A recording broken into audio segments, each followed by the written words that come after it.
நாங்குநேரி சட்டமன்ற தொகுதியின் காங்கிரஸ் வேட்பாளராக மூன்றாவது முறையாக அக்கட்சியின் மாநில பொருளாளர் ரூபி மனோகர் களமிறக்கப்பட்டுள்ளார்.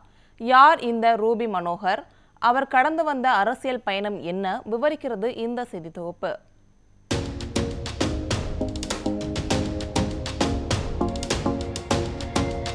கட்டுமானத் துறையில் சாதித்த இவர் தென் மாவட்டங்களில் காங்கிரஸ் கட்சியை வலுவாக கட்டமைக்க பங்காற்றுகிறார். விமானப்படையில் நாட்டுக்கு சேவையாற்றிய இவர் காலில் ரெக்கை கட்டிக்கொண்டு காங்கிரஸ் வெற்றிக்காக தீவிரமாக பறக்கிறார். ரூபி மனோகர் நாங்குநேரியின் காங்கிரஸ் கட்சியின் அரசியல் முகம். கன்னியாகுமரி மாவட்டம் மார்த்தாண்டம் தாலுகா காஞ்சிநகர் கிராமத்தை சேர்ந்த ஒரு எளிய பின்னணியில் ரூபி மனோகர் வளர்ந்தார்.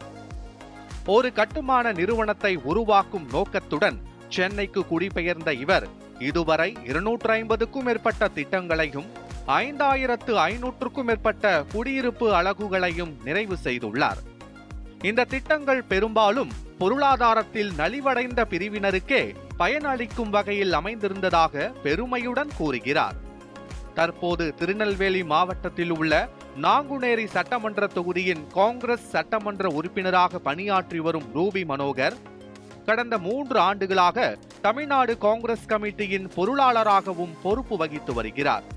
சட்டமன்ற உறுப்பினராக தேர்ந்தெடுக்கப்படுவதற்கு முன்பு காஞ்சிபுரம் வடக்கு மாவட்ட காங்கிரஸ் தலைவராக சுமார் 5 ஆண்டுகள் பணியாற்றியுள்ளார்.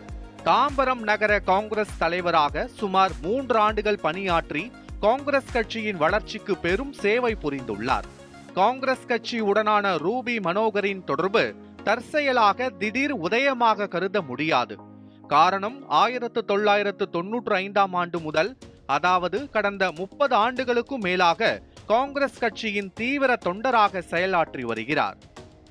எனினும் தனது சிறுவயது முதலே காங்கிரஸ் கட்சியின் மீது மிகுந்த பற்று கொண்டவராகவும் மறைந்த பெருந்தலைவர் காமராஜர் மற்றும் முன்னாள் பிரதமர் இந்திரா காந்தி ஆகியோரின் தீவிர பற்றாளராகவும் திகழ்கிறார்.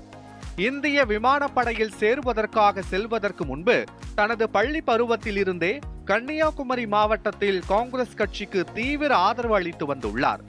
இந்திய விமானப்படையில் குறுகிய காலம் பணியாற்றிய பிறகு சென்னைக்கு திரும்பி ஒரு கட்டுமான நிறுவனத்தை உருவாக்கியதோடு மீண்டும் காங்கிரஸ் கட்சியில் இணைந்து பணியாற்றத் தொடங்கினார். 2019ஆம் ஆண்டு நடைபெற்ற உறுப்பினர் சேர்க்கை இயக்கத்தின் போது 33,000க்கும் மேற்பட்டோரை காங்கிரஸ் கட்சியில் உறுப்பினர்களாக ரூபி மனோகர் சேர்த்தது பெரும் சாதனையாக உள்ளது. இதற்காக உருவாக்கப்பட்ட சக்தி என்னும் டிஜிட்டல் செயலி வாயிலாக நடைபெற்ற உறுப்பினர் சேர்க்கை இயக்கத்தில் தமிழ்நாடு அளவிலேயே முதலிடம் பிடித்தார். 2021 சட்டமன்ற தேர்தலுக்கு முன்னதாக அரசியல் பிரச்சாரத்தை தொடங்கி வைக்கும் விதமாக காங்கிரஸ் மக்களவை தலைவர் ராகுல் காந்தியின் தலைமையில் நாங்குநேரியில் பொதுக்கூட்டத்தை ஏற்பாடு செய்து தேர்தல் அரசியல் பிரச்சாரத்தை தொடங்கினார். இந்த கூட்டத்தில் 50,000த்திற்கும் மேற்பட்ட காங்கிரஸ் கட்சி தொண்டர்களும் பொதுமக்களும் கலந்து கொண்டனர். மேலும் இதற்கான செலவுகள் அனைத்தும் இவரே தனது சொந்த நிதியிலிருந்து மேற்கொண்டு தனி முத்திரை பதித்தார். தமிழ்நாட்டில் காங்கிரஸ் கட்சி முன்னெடுத்த வாக்கு திருட்டு குறித்த விழிப்புணர்வை மக்களிடையே ஏற்படுத்தும் நோக்கில் திருநெல்வேலி நகரில் அண்மையில் நடைபெற்ற ஒரு பொதுக்கூட்டத்தை வெற்றிகரமாக ஏற்பாடு செய்தார். இந்த கூட்டத்தில் சுமார் 35,000 பேர் கலந்து கொண்டனர். தமிழ்நாட்டின் காங்கிரஸ் கட்சி தலைமையகமான சத்தியமூர்த்தி பவன் புதுப்பிப்பு பணிகளுக்காக தாராளமாக நிதி அளித்து பங்களித்துள்ளார். சமூகத்தில் பின்தங்கிய மற்றும் ஒடுக்கப்பட்ட ஏழை எளிய மக்களின் சொந்த வீடு எனும் கனவை நனவாக்கும் வகையில் அவர்களுக்கு குறைந்த விலையில் வீடுகளை அமைத்து தருவதில் சிறப்பு கவனம் செலுத்தினார்.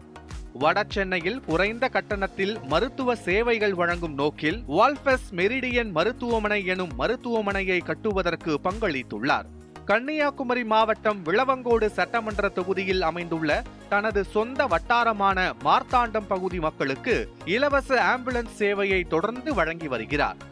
தமிழ்நாட்டில் காங்கிரஸ் கட்சி இழந்த பெருமையை குறிப்பாக இளைஞர்கள் மத்தியில் மீண்டும் காங்கிரஸ் கட்சியை செல்வாக்கு மிக்கதாக மாற்றி மீட்டெடுப்பதே தனது அரசியல் லட்சியம் என்று குறிப்பிட்டு பணி செய்து வருகிறார். மாநில இளைஞர்கள் மீது மீண்டும் கவனத்தை திருப்புவதும் கல்லூரிகள் மற்றும் பல்கலைக்கழகங்களில் பிரச்சாரங்களை மேற்கொண்டு அவர்களை கட்சிக்குள் இணைப்பதும் இவரது நோக்கமாக உள்ளது. தமிழ்நாட்டை சேர்ந்த குறைந்தது 25 லட்சம் இளைஞர்களை காங்கிரஸ் கட்சியில் இணைக்கும் வகையில் ஒரு தனித்துவமான உறுப்பினர் சேர்க்கை திட்டத்தை தொடங்குவதே இவரது லட்சியமும் இலக்குமாக இருப்பதாக கூறுகிறார்.